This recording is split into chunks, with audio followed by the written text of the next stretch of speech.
Now I request Professor A.R. Fatihi Saab, Coordinator DRS SAP 2 to present the welcome remarks.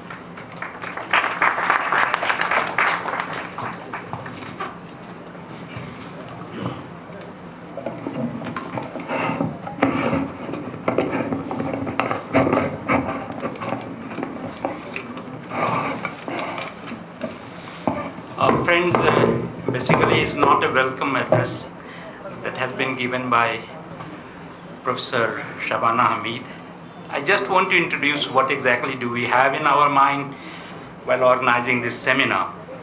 So, Janab Professor Shamim Hanafi Sahab, Ustad Muhtaram Masoodul Hassan Sahab, Professor O.N. Kaul Sahab, Professor Anjani Kumar Sinha Sahab, Professor A.R. Badwai Sahab, Professor Gargesh ji, who is likely to come within a couple of minutes, Professor Ghazanfar Sahab, Professor Chhatari Sahab, Professor Shabana Hamid, delegates, friends, and my dear students.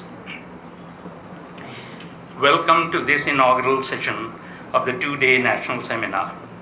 Friends, in everyday life, we are bombarded with utterances that are strictly meaningless in the sense that the rules of the language, when firmly applied, assign them no meaning.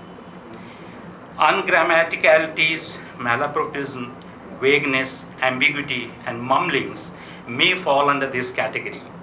One can think of a variety of situations in which someone might be misled into believing that an expression has a meaning when it has not.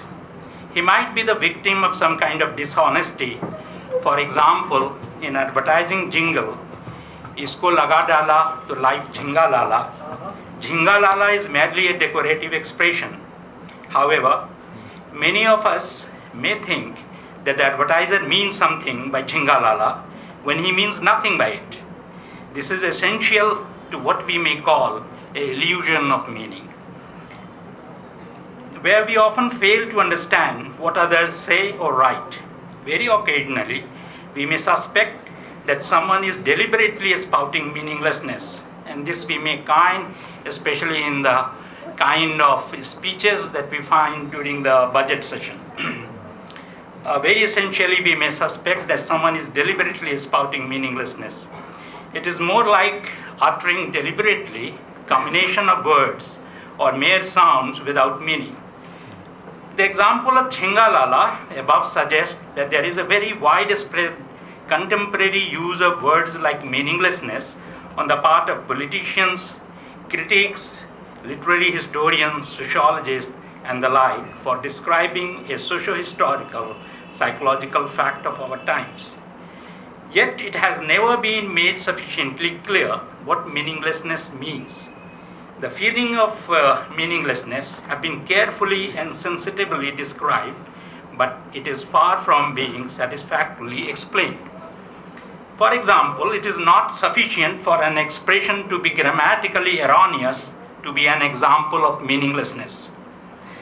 One of the most influential philosophers of the 20th century, Ludwig Wittgenstein, stresses that an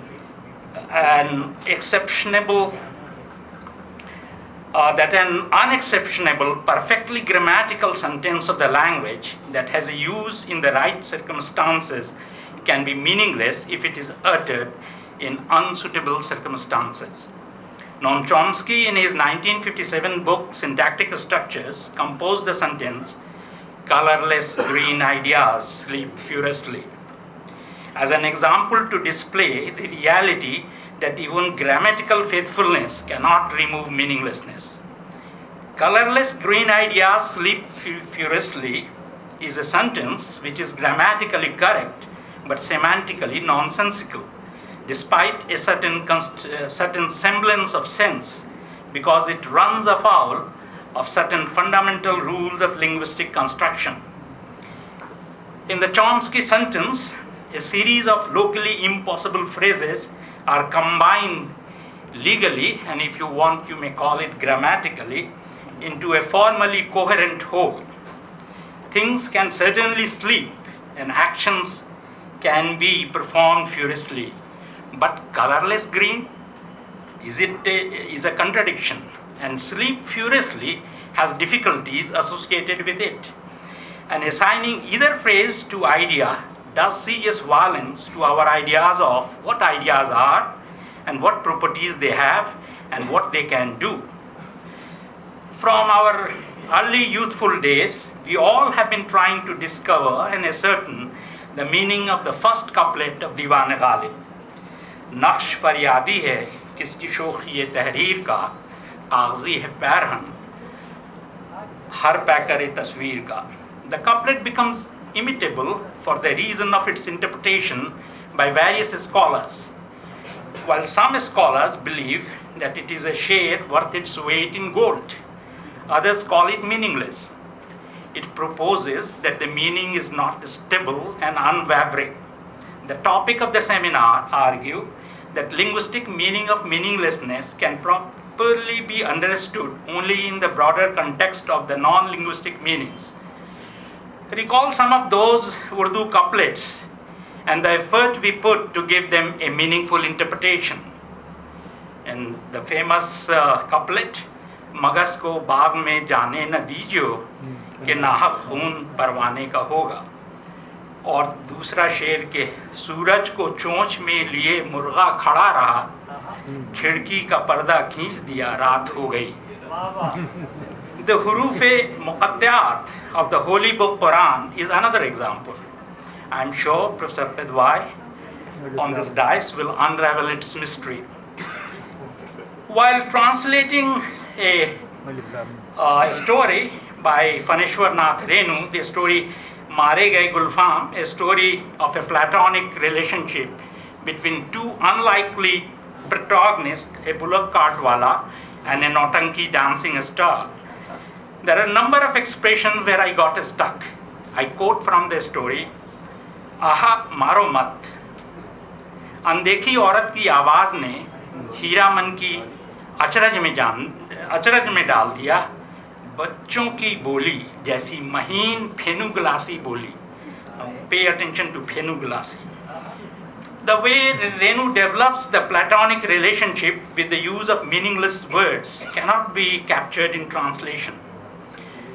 Urdu fiction writers are not far behind.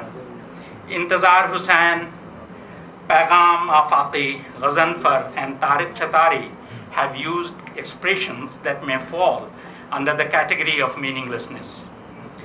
Does it not suggest that the meaninglessness is simply a confusion of language, simply a misunderstanding of what we mean by word and its meaning? It takes us to the Bharathari's notion of Shabda. It is clear that the translation word of Shabda is not a very felicitous translation of Shabda, because Shabda can also refer to an utterance or a sentence. Shabd can be better translated with a Sassurian terminology, linguistic sign.